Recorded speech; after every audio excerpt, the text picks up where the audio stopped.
मुट्ठी लाख की, यदि मुट्ठी बंध गई तो आपकी मुट्ठी में लाखों की पैसा संपत्ति आप है, तो बंधी मुट्ठी लाख की और खुल गई तो खाक की। ये उंगलियां कितनी है हाथ में सबको पता है, सबके हाथ में कितनी उंगलियां हैं? 5 उंगलियां हैं, और 5 उंगलियां छोटी बड़ी है ना, छोटी बड़ी है, लेकिन 5 उंगली जब मिल जाती है एक साथ तो बड़ी से बड़ी चीज को उठा लेती है, और इस हाथ से बहुत बड़ा बड़ा काम हम कर लेते हैं। तो हमारे जीवन का सबसे असली चीज है क्या? एकता। गोस्वामी जी ने पहले ही कहा रामायण में, जहां सुमति तहां संपत्ति नाना, जहां कुमति तहां विपत्ति निदाना।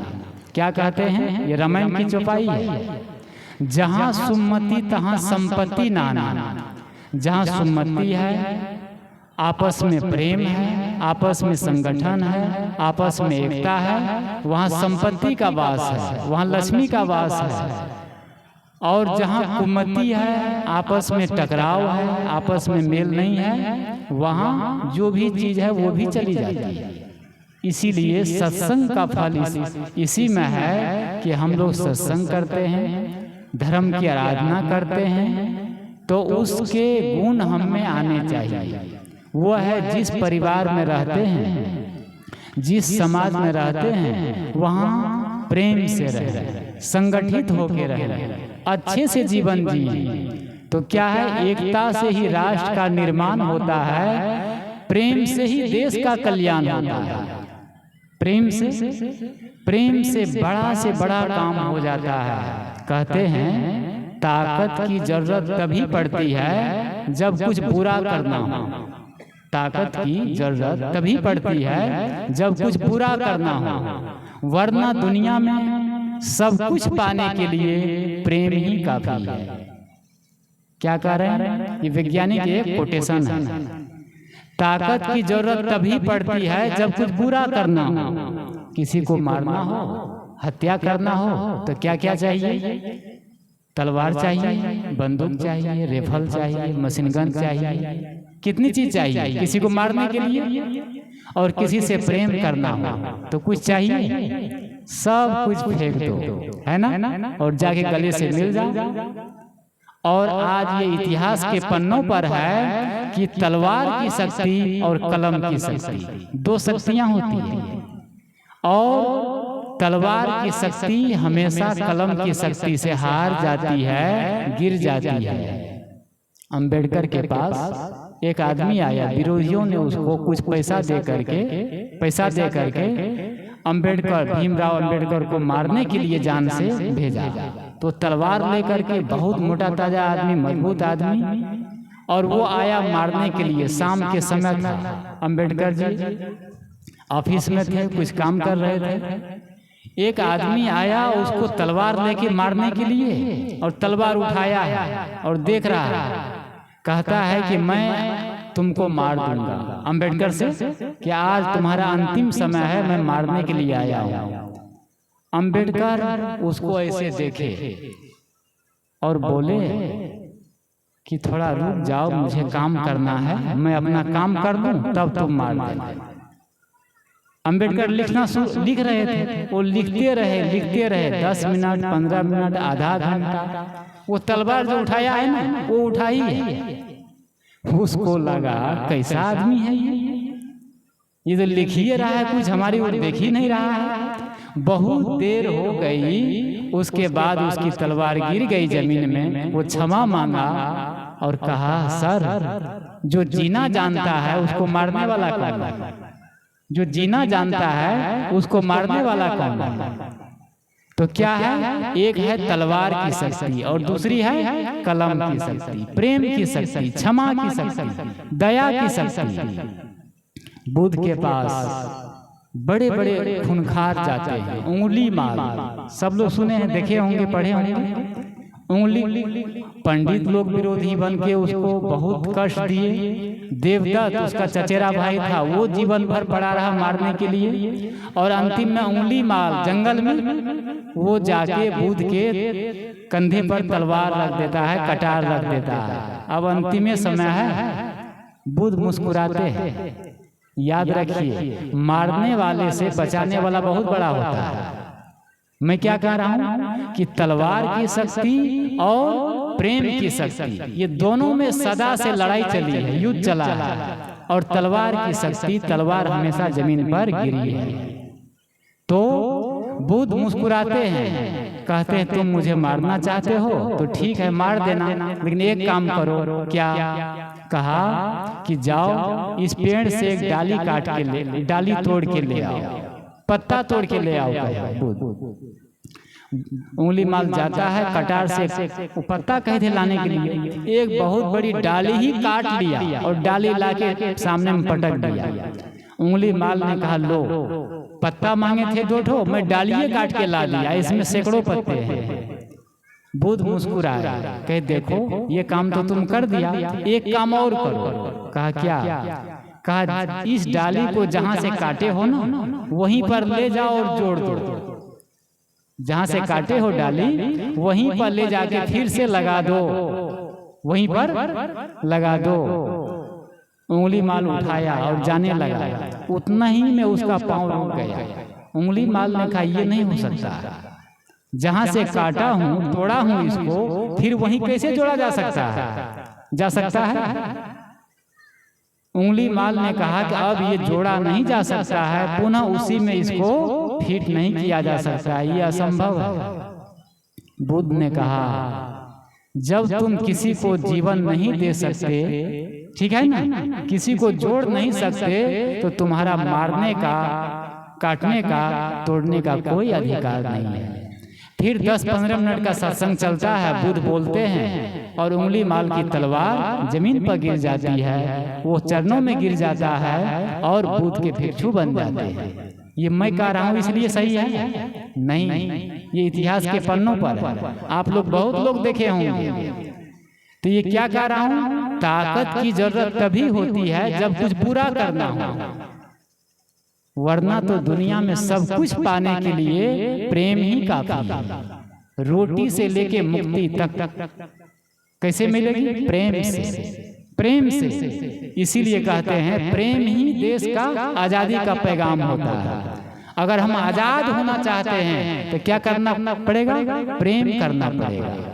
हमारा देश, भारत देश जब गुलाम था अंग्रेज लोगों का, अंग्रेज शासन कर रहा था और देश के बड़े बड़े वीर जवान हजारों लोग एकत्रित थे और अंग्रेज लोग भाषण दे रहे थे, बोल रहे थे। उसके उनके बीच में गांधी जी भी थे, बापू गांधी, महात्मा गांधी भी थे।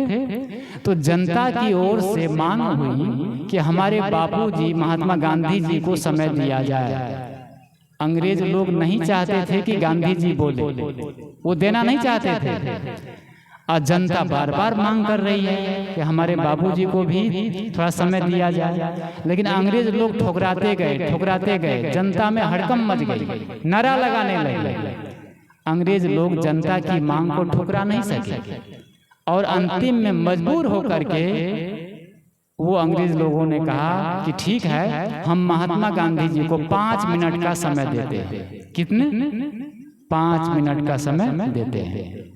महात्मा जी आए स्टेज पर और बोलना शुरू किए।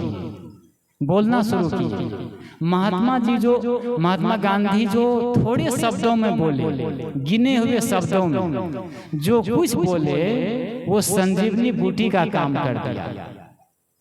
महात्मा जी जब आए गांधी जी स्टेज पर तो बोले, सज्जनों और देवियों, देखिए गिन लीजिए आप लोग सब क्या बोल रहे हैं, सज्जनों और देवियों, ताश में 52 पत्ते होते हैं। आप लोग ताश खेलते हैं ना?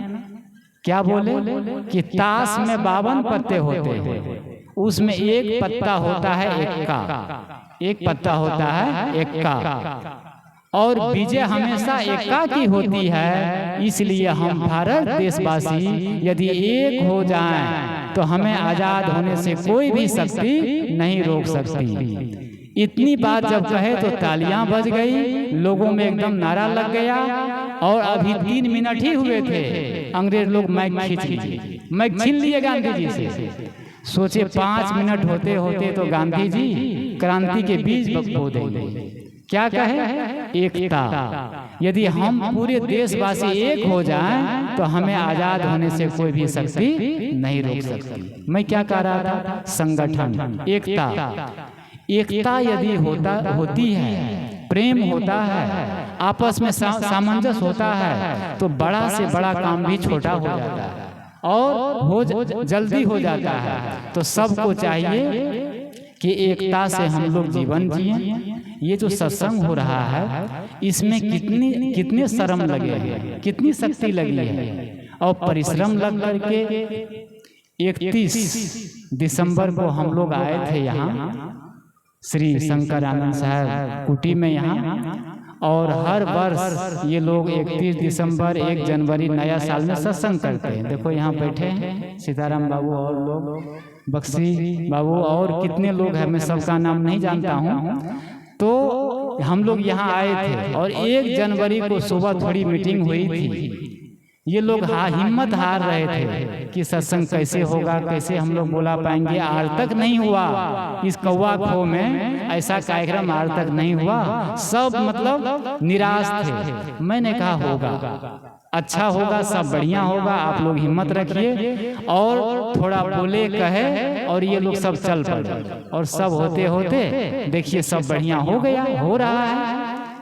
तो ये क्या है? एकता, संगठन, हिम्मत। हम जो उद्देश्य रखते हैं, जो लक्ष्य बनाते हैं, उसके लिए समर्पण, शक्ति और अर्थ, ये 3 चीज की जरूरत होती है। और तीनों को करने के लिए कुछ हमें देना पड़ता है, कुछ त्यागना पड़ता है, दान, धर्म, परोपकार करना पड़ता है।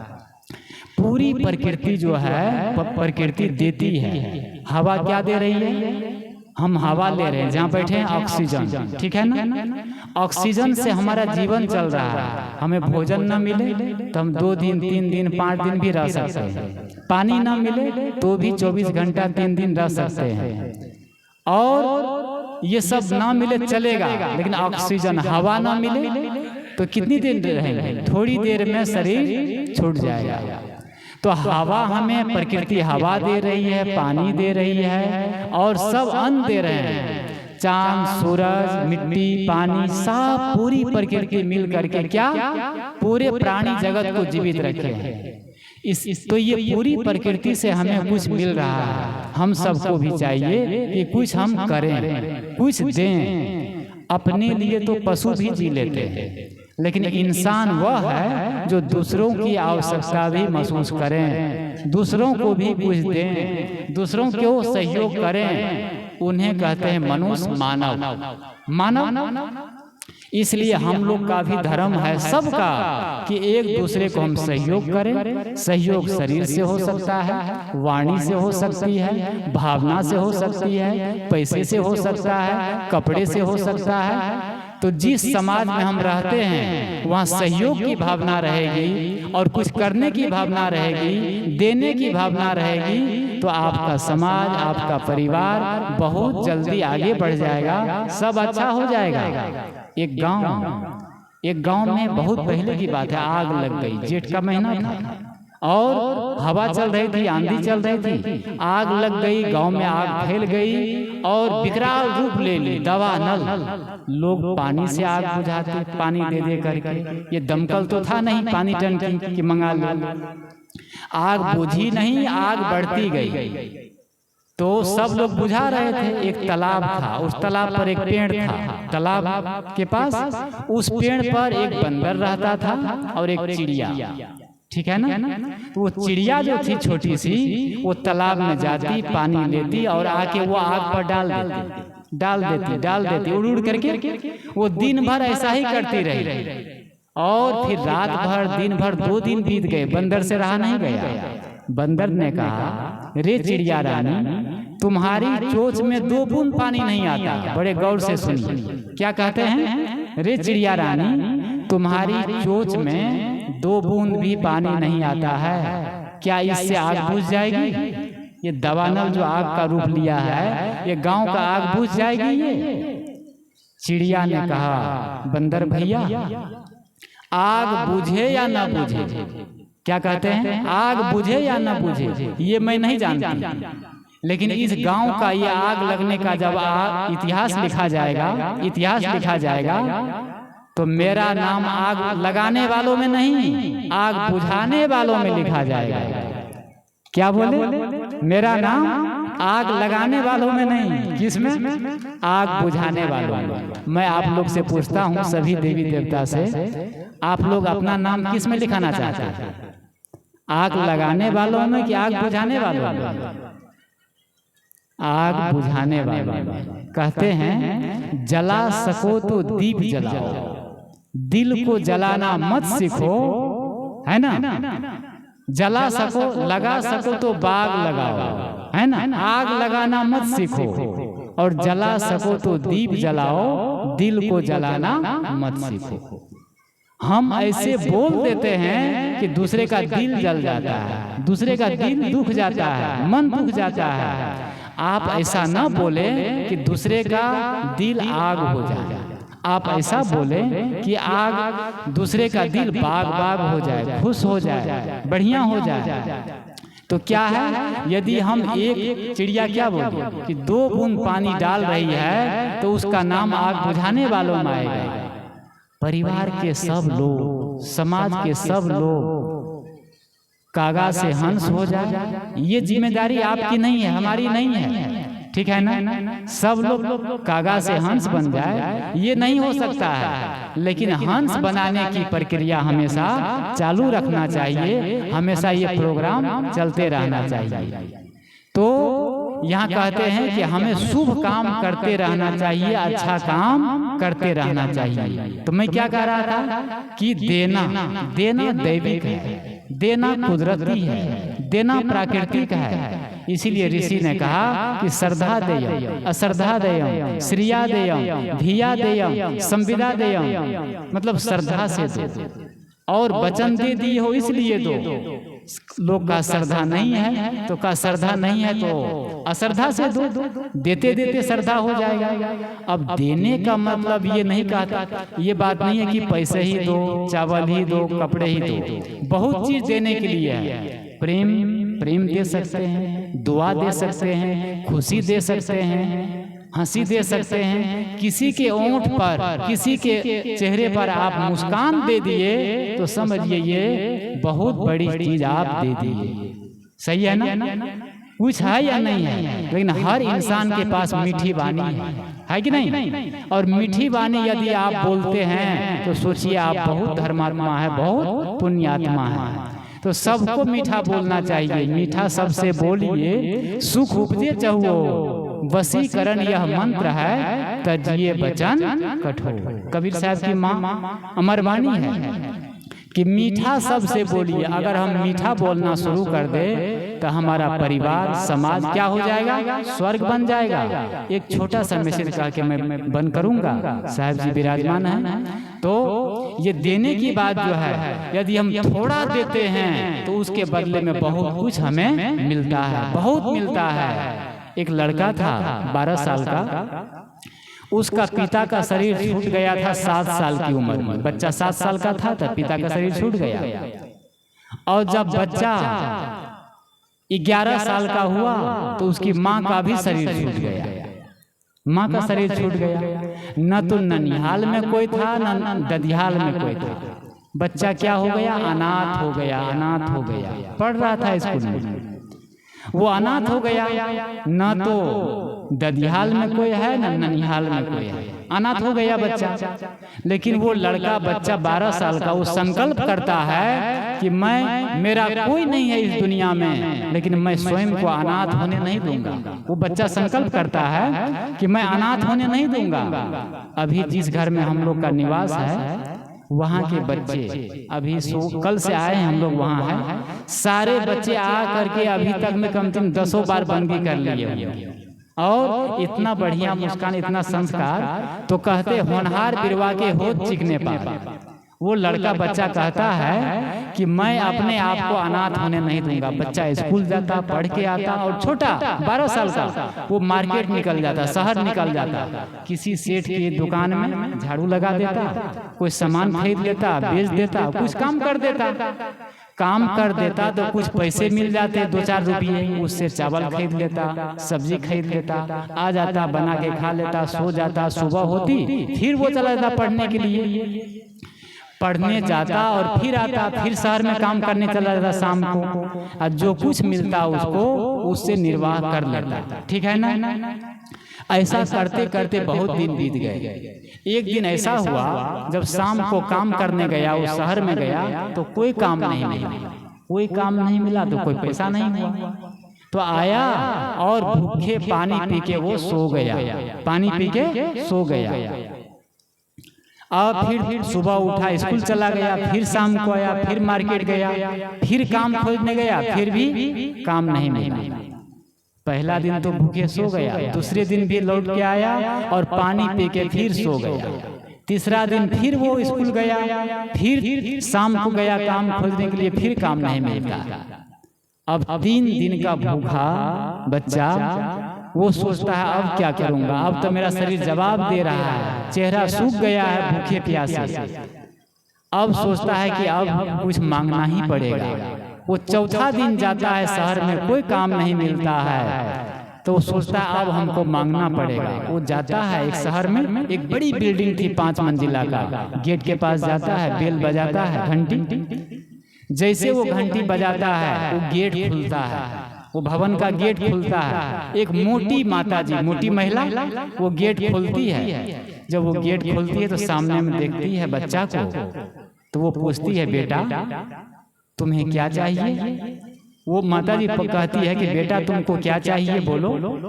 वो लड़का कुछ मांगने ही वाला था, कुछ मांगने वाला था, इतने में अपने आप को संभाल लेता है, कहता है माँ मुझे कुछ नहीं चाहिए। क्या कहता है, मुझे कुछ नहीं चाहिए, आप 1 गिलास पानी दे दीजिए मुझे। वो माताजी भाप गई कि बच्चा बहुत भूखा है, प्यासा है। वो जाती है घर, अंदर जाती है और उसको दूध मक्खन वाला दूध बढ़िया, वो आधा गिलास वाला कांच का गिलास होता है ना, शीशा का गिलास, 1 गिलास दूध भर लेती है और आती है और बच्चा को देती है, कहती है लो बेटा ये दूध पी लो। वो बच्चा दूध पी लेता है, दूध पी लिया, और जब दूध पिया तो दूध में 2 शक्तियां हैं, दूध प्यास भी बुझाता है और भूख भी मिटाता है। तो बच्चा दूध पी लिया और जेब में हाथ देता है, कहता है माँ इस दूध के बदले में आपको दूं तो मैं क्या दूं।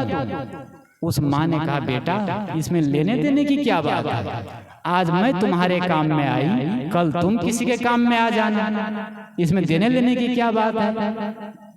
अब ये चला गया वो लड़का। अब जो घटना घट रही है 25 साल बाद, कितने 25 साल बाद उस महिला को, उस माताजी को कैंसर की बीमारी हो गई, कैंसर की। अब वो बहुत दिनों तक इलाज करा रहे हैं, यहाँ वहाँ बड़े बड़े हॉस्पिटलों में, महानगरों में, बीमारी ठीक ही नहीं हो रही थी। अंतिम में उनके बीमारी ठीक नहीं हो रही थी। उसके लड़के को पता चला कि मुंबई में कैंसर से संबंधित एक बहुत बड़ा हॉस्पिटल खुला है, वहां ले जाने से माँ की बीमारी ठीक हो सकती है। लड़के ले गए मुंबई। वहां मुंबई जब ले गए, उसका नाम, पता, एड्रेस सब देखा। उस हॉस्पिटल का मैनेजर, बड़ा डॉक्टर, वो देखा, उसको नाम पता सब वो, और उसको भर्ती कर दिया। और वो मैनेजर ने बड़े डॉक्टर से कहा इस माताजी को जितनी दवा लगे, जो लगे, पूरे शक्ति से अच्छा से इलाज करो, इसको ठीक करना है। बस वो भर्ती हो गई। 3 महीने लगे। 3 महीने में वो माताजी की कैंसर खत्म हो गया, बीमारी ठीक हो गई, बढ़िया। अब छुट्टी हो गई तो माताजी काउंटर में आ गई, एक जगह बैठी थी, उसके 2 बेटे थे। अब ये प्रतीक्षा कर रहे थे बेटे माताजी की 3 महीने इतने बड़े हॉस्पिटल में रहे, अब बिल आने वाला है। 3 महीने में जितना बिल हुआ ना, पैसा 10 लाख, 20 लाख, 50 लाख, जो भी हुआ होगा, वो बिल आने वाला है। उसका। तो माता जी सोचती है कि अब कितना बिल आएगा, बेटा लोग वो कितना बिल आएगा, हम चुका पाएंगे कि नहीं। इतना में ही एक कंपाउंडर वो लिफाफा लेकर आता है, बिल लेकर आता है, बड़ा सा लिफाफा। और वो माता जी वो लिफाफा को हाथ कांपते हुए ऐसे वो पकड़ती है कि पता नहीं कितना बिल होगा इसमें। वो लेती है और वो लिफाफा को फाड़ती है। जब फाड़ती है तो उसमें एक छोटा सा कागज था, छोटा सा सादा कागज था। उसमें लिखा हुआ था कि प्यारी माँ, आप बिल की चिंता न करें, आपने इस बिल का भुगतान आज से 25 साल पहले ही चुकता कर दिया है। मैं वही एक गिलास दूध वाला बच्चा हूँ। उसमें लिखा था कि मैं वही एक गिलास दूध वाला बच्चा हूँ। वो कौन था? वही लड़का था जो दूध पिलाए थे एक गिलास। उस माँ ने कहा देखो आज वही बच्चा है, बेटा को शिक्षा देते हुए कि आज वो पढ़ते पढ़ते इतना बड़ा है ना, हॉस्पिटल का मैनेजर हो गया, डॉक्टर बन गया, और आज मुझे ये इतने लाखों रुपये का बिल एक गिलास दूध में चुकता हो गया। परमात्मा, प्रकृति, विधाता का ये नियम है। जब हम एक सरसों का दाना जमीन में बोते हैं तो धरती माता हमें 1000 सरसों देती है। एक मकई का बीज बोते हैं तो 100-500 मकई का बीज हमें मिलता है। तो हम जब निष्काम भाव से सेवा की भाव होती है, समर्पण की भाव होती है, तो क्या है, पूरी प्रकृति से हमें बहुत मिलता है। तो ये जो धर्म का कार्य है, ये संगठन है, परिवार है, समाज है, हम लोग को अपने मन से देने की भावना और सहयोग करने की भावना, एकता की भावना, संगठन की भावना, प्रेम की भावना बनाए रखेंगे तो हमेशा हम सुखी रहेंगे, परिवार अच्छा रहेगा, सब कुछ बढ़िया रहेगा। कहते हैं सम्मा बुझ जाए तो जल सकती है, किश्ती हर तूफान से निकल सकती है। मायूस न हो, इरादे न बदल, किस्मत किसी वक्त भी बदल सकती है, किस्मत किसी वक्त भी बदल सकती है। लेकिन विश्वास के साथ आप सम्मा जलाए रखिए, सुबह जरूर होगी, ये माहौल बनाए रखिए, ये माहौल बनाए रखिए। ये माहौल क्या है? ये शांति का, प्रेम का, संगठन का, भक्ति का ये माहौल बना है तो निश्चित ही आपका जीवन सुखी, संपन्न और समृद्ध बनेगा। तो आप लोग बहुत धैर्य से, बहुत ही प्रेम से सुने, इसके लिए बहुत बहुत शुभकामनाएं। इसी के साथ मैं अपनी बात को विराम देता हूँ। साहेब बंदगी।